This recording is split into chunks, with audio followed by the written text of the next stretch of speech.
நேயர்கள் அனைவருக்கும் இனிமையான சந்தோஷமான வணக்கம். மற்றும் ஒரு சங்கப்பலகையின் ஓர் அங்கமாகிய சந்திப்பு பகுதியின் வாயிலாக இன்றைய தினத்திலும் உங்கள் அனைவரையும் சந்திப்பதில் மிக மகிழ்ச்சி.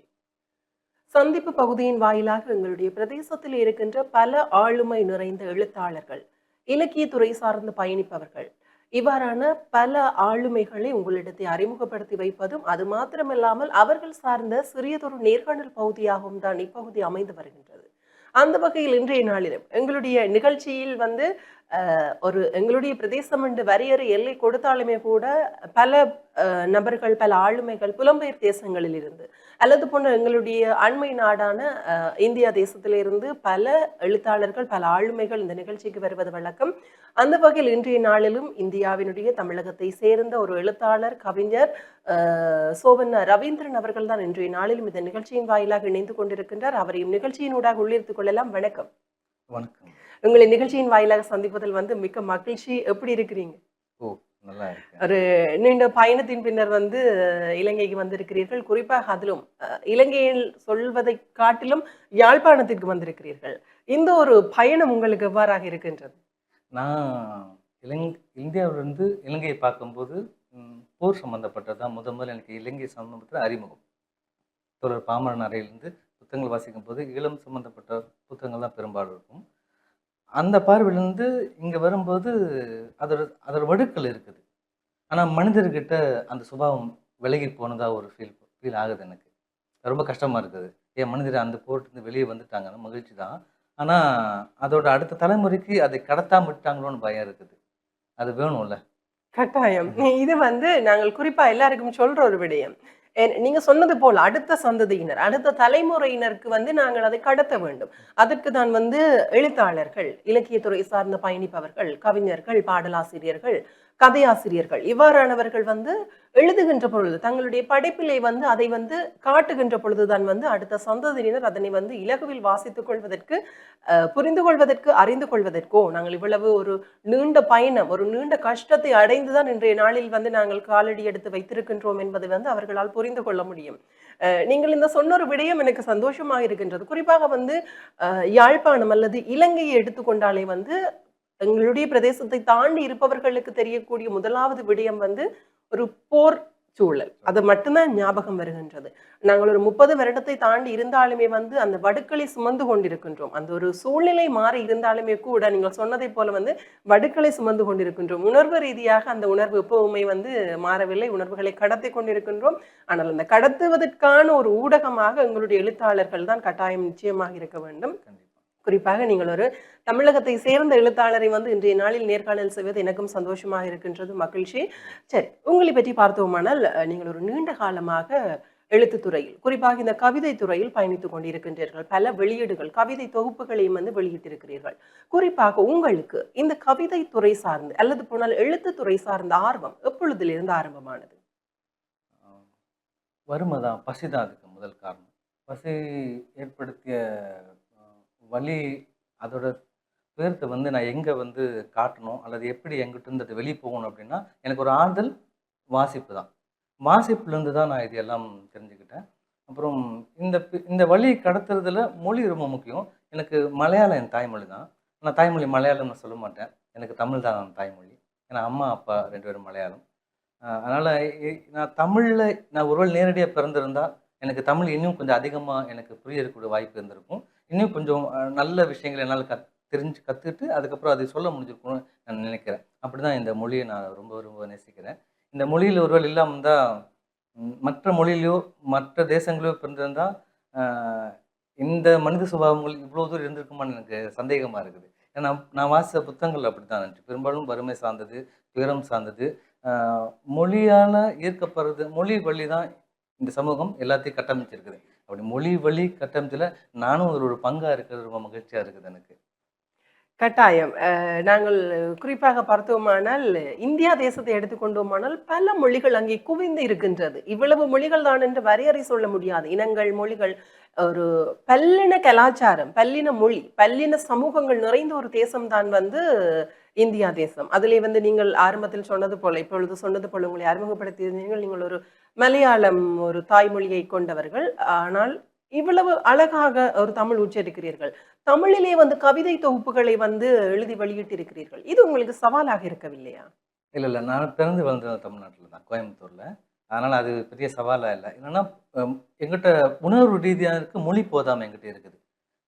என்கிட்ட பத்தாது. அதனால நான் திரும்ப திரும்ப வாசிச்சாலும், என்ன வாசிச்சாலும் நம்ம உணர்வுக்கு மொழிய கொண்டு அடுக்கா நெருக்கமா சேர்க்கிறது சவாலான விஷயம். அதுல நான் வந்து குறைபாடு உள்ள மனிதனா பார்க்குறேன் நானு. முடிஞ்ச வரைக்கும் அதை சரிப்படுத்த முயற்சி பண்றேன் நான்.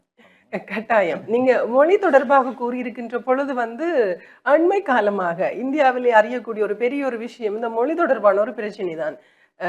3 மொழிகள், 3ஆம் மொழியாக அதை ஹிந்தி மொழியை வந்து நாங்கள் 3வது மொழியாக எல்லோருமே வந்து கற்க வேண்டும் என்ற ஒரு குளறுபடிகள் போய்க் கொண்டிருக்கின்றது. அந்த குளறுபடி அதுக்கு நீங்க என்ன சொல்றீங்க? அது இல்ல, உங்களுடைய எனக்கு கருத்து என்ன? இருமொழி கொள்கை மேல தான் உடன்பாடு. ஏன்னா, அறிஞர் அண்ணாவுடைய கோட்பாடு, தந்தை பெரியாருடைய வழி தான் இவ்வளோ பெரிய சமூகம் கட்டமைச்சு. ஒருவேளை தந்தை பெரியாரு, அறிஞர் அண்ணா, கலைஞர் இவங்க யாரும் இல்லாம இருந்தா, நம்மள பீகார் மாற, மத்திய பிரதேசம் மாற, இப்படி மத்த மாநிலங்கள் மாற கெட்டொழிஞ்சு போயிருப்போம். கொஞ்சம் சுயமரியாதையுள்ள ஒரு மனிதர் கூட்டம் இந்த சமூகத்தில் இருக்குது அப்படின்னா, தந்தை பெரியார் தான் முக்கியமான காரணம். அந்த கூட்டத்தில் நானும் ஒரு இருக்கிற மகிழ்ச்சியான விஷயமா பார்க்குறேன் நானு. ஆனா மும்மொழி மனிதனுக்கு எதிரான கருத்தியல். அது வந்து மனிதனை தற்கொலை பண்ற அளவுக்கு தூண்டக்கூடிய வெறி அதிகப்படுத்தும். நீங்க அது மும்மொழி சொன்னா மத்த எல்லா மாநிலங்களும் ரொம்ப மோசமான சூழ்நிலை எப்போதும் இருக்கு. பொருளாதாரத்திலிருந்து, வாசிப்பிலிருந்து பெரிய அறிவே இல்ல.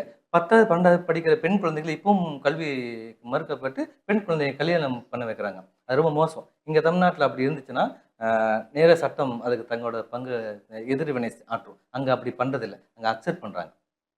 அது ரொம்ப மோசமான சிந்தனை. இங்க வந்து தமிழ்நாடு தாண்டி கேரளாவே அவ்வளோ பெரிய படிப்பு மாநிலம். ஆனா, அங்கேயே ஒரு கோயிலுக்குள்ள போகணும்னா சட்டைய கழட்டி போ சொல்றாங்க. தமிழ்நாட்டுல வாய்ப்பே இல்ல. ஏன்னு கேட்போம். ஏன் சட்டைய கழட்டணும்னு ஒரு ஆண் கேட்பான். ஒரு ஆணோ, பெண்ணோ கேட்பான். அது தந்தை பெரியாரால உருவாக்கப்பட்டது. கேரளாவுல இது கிடையாது அது. அவ்வளோ பெரிய அறிவு தேசம். தன்னை சொல்லிக்கிறவங்க அப்படி செய்யவே மாட்டேங்கிறாங்க. ஒரு கேள்வியே வர மாட்டேங்குது. கம்யூனிஸ்ட் ஆள்ற. கம்யூனிஸ்ட்னா உலக மக்களுக்கான ஒரு ஒரு ஒரு ஒரு கருத்தியல் கொண்டு வந்த ஒரு ஒரு விஷயம். அது ஆள்ற ஒரு நாட்டிலேயே சட்டை போடாம நீ உள்ளுக்குள்ள கோயிலுக்குள்ள நீ பிறந்த மண்ணுல கோயிலுக்குள்ள போ முடியலன்னா, உன்னை எந்த அளவுக்கு இந்த சமூகம் வச்சிருக்குது? எந்த அளவுக்கு பார்ப்பனியம் வந்து உன்னை அந்த அளவுக்கு அடிமைப்படுத்தி வச்சிருக்குது? ஒரு பக்தி உன்னை எந்த அளவுக்கு கீழ்மைப்படுத்தி வச்சிருக்குது? பக்தி நன்மை பண்ணணும். ஆனா எந்த பக்தியும் நன்மை பண்ணாது. எந்த மதங்களும் நல்ல மனிதர்கள் உருவாக்கவே ஆகாது. நீ மொழி, அம்மா, அப்பா, குடும்பத்துல இந்த மக்கள் நேசிக்கிற இந்த மாதிரி மனிதர்களால் மட்டுமே இந்த சமூகம் நன்மை அடையும். இல்லாட்டி வாய்ப்பே இல்ல. கட்டாயம்.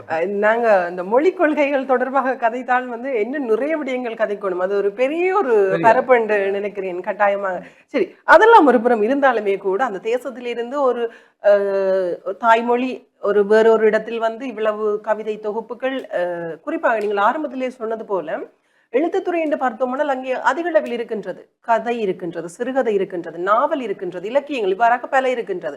ஆனால் கவிதைத்துறை என்பது வந்து ஒரு சற்று வித்தியாசம். எல்லாத்தை தாண்டிலும் கொஞ்சம் சற்று வித்தியாசம். ஒரு உணர்வு பூர்வமாக நாங்கள் எழுத வேண்டும்.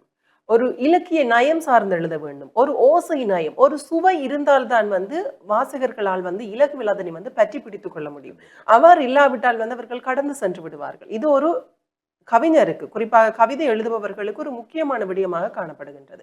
குறிப்பாக பார்த்தோமானால் கவிதை துறையிலே வந்து புது கவிதைகள், நவீன கவிதைகள், மரபு கவிதைகள் என்று ஏராளமான வகைகள் இருக்கின்றது. எல்லோரும் தற்காலத்தில் வந்து புது கவிதைகளை தான் வந்து விரும்பிக் கொள்கிறார்கள். மரபு கவிதைகளின்பால் இருக்கின்ற அந்த ஒரு ஆர்வம் வந்து குறைந்து செல்கின்றது தற்காலத்தில். இதற்கு நீங்க என்ன சொல்றீர்கள்? ம். மரபு கவிதை ரொம்ப உண்மையிலே ரொம்ப கஷ்டமானது தான். அது இப்ப வாசிக்க முடியாது. இப்ப இருக்கிற காலகட்டங்கள்ல, இப்ப இருக்கிற வேகத்துக்கு அந்த மரபு கவிதை பின்பற்ற முடியாது.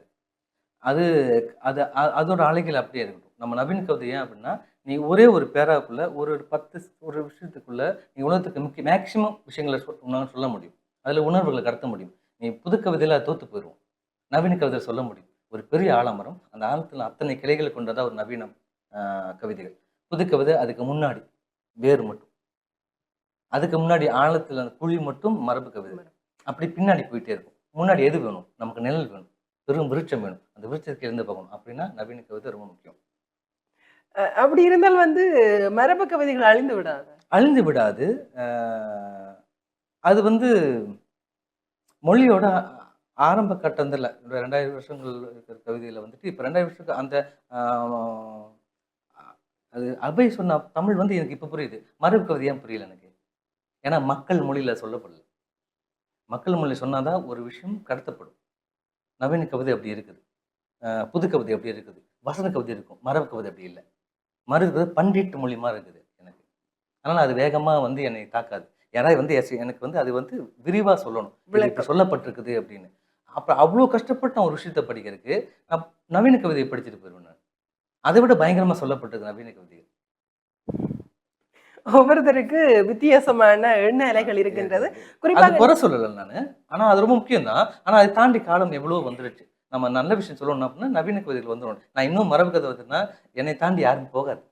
வாசகனுக்கு போய் சென்றடையாது. அது ரொம்ப முக்கியம். கட்டாயம். இன்னொரு விடயம் முக்கியமான ஒரு விஷயம். குறிப்பாக வந்து நாங்கள் என்ன தேவைக்காக எழுதுகின்றோம்? வாசகருக்கு சென்றடைய வேண்டும் என்ற தேவைக்காகத்தான் எழுதுகின்றோம். நீங்கள் சொன்னது போல வந்து ஒரு மனிதனால், பாமர மக்களால் கூட விளங்கிக் கொள்ளுகின்ற ஒரு மொழியில் எழுதினால் தான் வந்து எல்லோராலும் இலகுவில் வாசித்துக் கொள்ள முடியும். நீங்க சொன்ன இந்த கருத்து பலராலும் ஏற்றுக்கொள்ளக்கூடிய ஒரு கருத்து தான். மரபு கவிதைகள் சார்ந்து அந்த எடுத்த உடனே டக்குன்னு எங்களால் விளங்கிக் கொள்ள முடியாது. ஒரு கொஞ்சம் நேரம் எடுத்து அதனுடைய அகராதியில் பொருள் பார்த்து விளங்கிக் கொண்டால் தான் வந்து மரபு கவிதைகள் எங்களை வந்து இலகுவாக படித்துக் கொள்ள முடியும். ஆனால் எங்களுடைய சங்ககாலம், சங்கமருவிய காலத்தில் எல்லாமே வந்து மரபு கவிதைகள் தான் வந்து ஒரு கொடிகட்டி பறந்த காலம். அதன் பின்னர் நீங்கள் சொல்வதை போல வந்து முன்னோக்கி நாங்கள் வந்து கொண்டிருக்கிறதால தற்பொழுது வந்து இந்த நவீன கவிதைகள் என்பதுல வந்து நிற்கின்றோம். அதையும் தாண்டி எங்களுடைய காலம் இன்னும் வேகமாக வளர்ச்சி அடைகின்ற போது இதை தாண்டி இன்னும் ஒரு கட்டத்துக்கு போவோமானால் அது எவ்வாறாக இருக்கும்?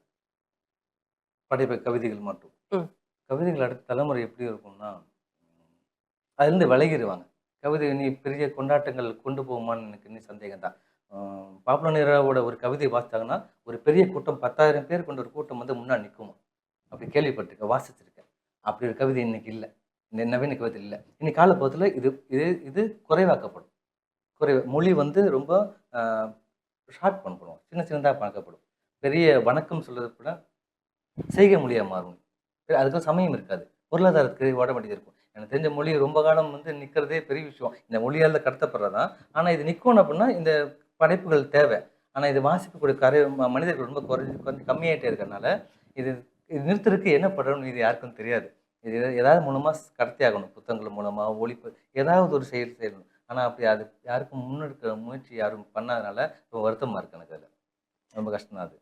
கட்டாயம். நீங்கள் சொன்னதை போல வந்து நாங்கள் ஒரு சில காலத்திற்கு பிறகு நாங்கள் எங்களுடைய ஆரம்ப காலத்தில் குறியீட்டு மொழிகள், சைகை மொழிக்கு போவதற்கு கூட வாய்ப்புகள் இருக்கு.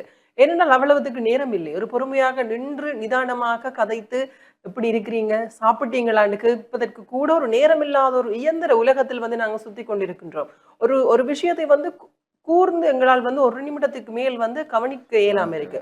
சோஷியல் மீடியால ஸ்க்ரோல் பண்ணிட்டு போற மாதிரி எங்களுடைய வாழ்க்கையுமே நாங்கள் ஸ்க்ரோல் பண்ணிட்டு போறோம். அப்படி என்னத்தை தேடுவதற்கு இப்படி ஒரு ஓட்டம்னு எனக்கு தெரியவில்லை. இருந்தாலுமே சரி, நாங்கள் தொடர்ச்சியா கதைக்கலாம். நிறைய விஷயங்கள் வந்து நாங்கள் கதைக்க போகின்றோம். அதற்கு முன்னராக இன்றைய நாளில் இந்த நிகழ்ச்சியின் வாயிலாக இணைந்து கொண்டமைக்கு நாங்கள் நன்றிகளையும் தெரிவித்துக் கொள்கின்றோம். நன்றி. நல்லது நேயர்களே, மற்றும் ஒரு நிகழ்ச்சியின் வாயிலாக உங்கள் அனைவரையும் சந்திக்கும் வரையில் இன்றைய நாள் இந்த நிகழ்ச்சியிலிருந்து விடைபெற்று செல்லும் நான் ரோஹிணி அருந்தவ செல்வம். நன்றி நேயர்களே.